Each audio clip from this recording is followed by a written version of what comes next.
This Target near downtown Oakland is set to close by mid-October. There's a last-minute push to save a Walgreens store in East Oakland. Yeah, one city leader is calling that store the lifeblood of the neighborhood. The stores at 81st and International does have its loyal customers. But as KPIX5's Katie Nielsen explains, it is also a favorite target for thieves. This Walgreens is closing on July 29th, according to the sign on the door. Now to Oakland, where concerns about crime at their only In-N-Out right by the airport has caused the company to decide to close the location for good. So crime is so crazy in Oakland that all the major retailers are leaving Oakland. There's an exodus. Let's talk about it.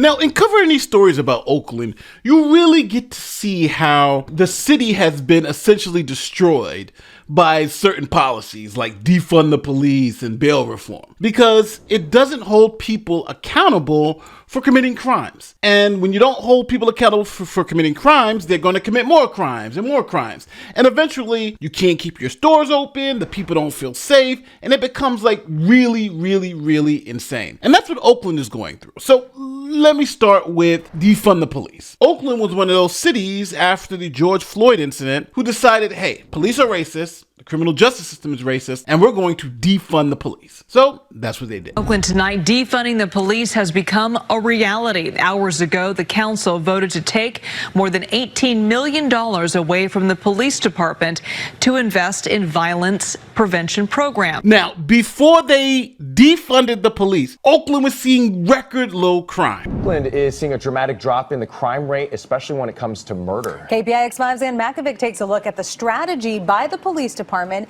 and it appears to be working. Yeah, good news is certainly welcome. This is a city that has averaged more than 100 homicides a year for the last 4+ decades. And today, Oakland leaders releasing the annual crime data report, which they say shows a steady 5-year decline in shootings, homicides, and robberies. There were 75 homicides occurring in Oakland last year.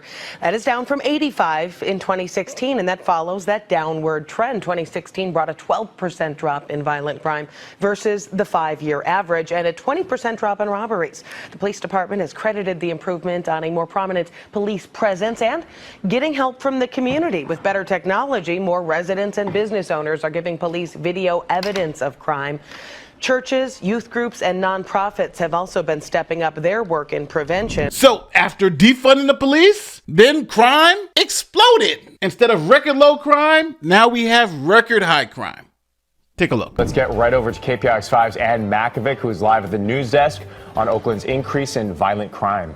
Yeah, those numbers just released this morning show a reverse of years of falling violence in Oakland. So this is a new disturbing trend. Let's take a look at some of those numbers. There were 6,351 violent crimes recorded in Oakland last year, the highest number in the last 5 years, and a 7% increase over 2018. Homicides, aggravated assaults, and robberies were all up. So bail reform, defund the police, crime explodes, and what can you do, right? Now, all these people are leaving Oakland. But it's gotten so bad in Oakland that Clorox, who does the bleach, Clorox bleach, the people who make the laundry detergent, their employees go to a particular building, an office building, and they had to hire extra security to walk their employees from the building to the parking lot because they were getting robbed. This is insane. Based in Oakland is the latest local business taking action to protect its employees from crime.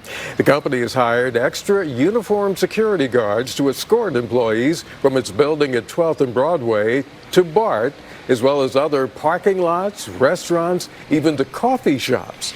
Clorox says it has also conducted safety awareness trainings with BART police. So literally, their employees can't even go to coffee shops without getting robbed. Oakland is crazy. Now, to be fair, the residents of Oakland are trying to recall the woke mayor and the woke DA because they won't do anything about crime. But the mayor and DA both say crime is not their fault. It's somebody else's fault. Mayor, some of your critics do allege that the burglary that took Officer Lay's life and other crimes that happened in 2023, that they happened on your watch. Data from your police department shows robberies, burglaries, and car thefts all up last year. How do you explain that? You know, I have the best job in the world. That's because every day I have a chance to fight for a safer, more affordable, and prosperous Oakland. And I ask all Oaklanders to help me achieve that vision with hope and with collaboration, and really push aside division and fear.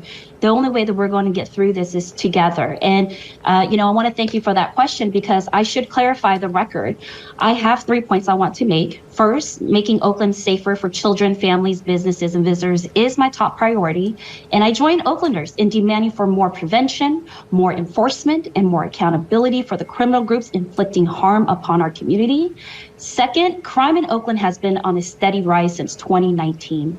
A full 3 years before I took office. And it is dishonest for anyone to state that crime started rising under my watch only. Under my watch, however, we looked under the hood and identified issues that needed fixing while setting priorities that really move Oakland forward.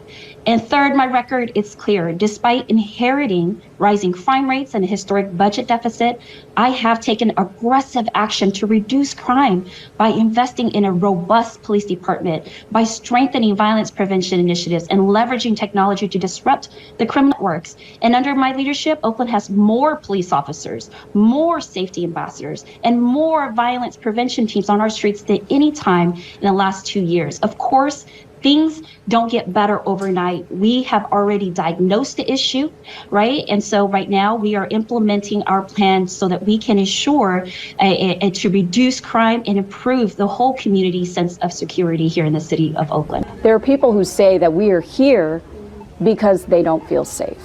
I was elected because the people in this community didn't feel safe, unfortunately. We know that crime under my predecessor was pretty much exploding. The DA's role has really no impact on crime. Okay, so you heard it. The mayor, the DA, nobody's taking any responsibility. It's someone else's fault. And that's why people are trying to recall them, because they're like, we need people who are going to fix the problem, not just pass the buck. Now, that brings us to the story of the day. Denny's, which has been in Oakland for over 50 years. They can't do it anymore because crime is out of control. Denny's in Oakland served its last meal today. After 54 years, the restaurant shut down for good, citing concerns over crime. As KTVU's Henry Lee reports, this is just the latest business to close its doors due to the ongoing violence. The Denny's in Oakland, known for being always open, is now forever closed because of crime concerns. Once again, the chickens have come home to roost, but a sign on the front door says in part, the safety and well-being of Denny's team members and valued guests is our top priority. Like other businesses in the area, the restaurant's seen its share of car break-ins, robberies, and violent crime. Denny's now joins other spots near the airport that have closed, like Black Bear Diner, Subway, and Starbucks. In-N-Out, which has also been a magnet for car burglars, will close in March. With restaurants closing left and right, many people in Oakland are wondering, who's next? Now, let's just keep it real. Denny's is a low-budget restaurant that I personally love. With IHOP and those are the low-budget restaurants, right? You can get a good meal for a cheap price. And that's what most poor people and people who don't have hundreds of thousands or millions of dollars need. You want to go someplace and get a nice $7 meal? You go to Denny's. Right? And you can get some good meal with some good service. So it's interesting how these policies only hurt the people who they're intending to help. Defund the police was a ridiculous idea when it first came out. So is the light on crime policies from the DA. If you don't want to prosecute people for committing crimes, if you don't want to arrest people for committing crimes, what are you doing? What are you doing? Because that just leads to anarchy. And we need to hold people accountable for committing crimes. And Oakland seems to have forgotten that. And it's clear to see. That's why I love the Oakland example, because it's clear to see. Before they started defunding the police and cutting and being light on crime, crime was almost at historic levels, low.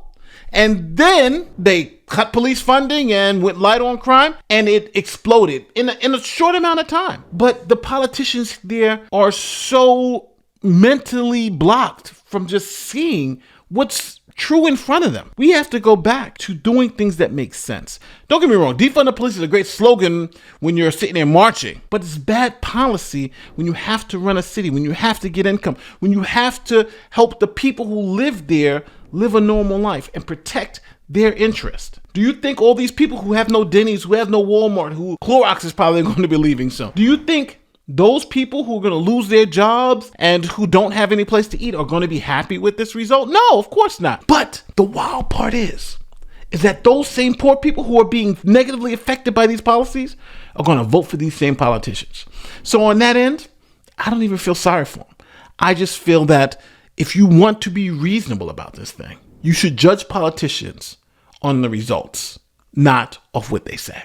And the results that they have in Oakland tells me that all those politicians need to be fired immediately. Don't forget, like, share, subscribe, do all that great YouTube stuff. Tell me where I'm wrong in the comment section.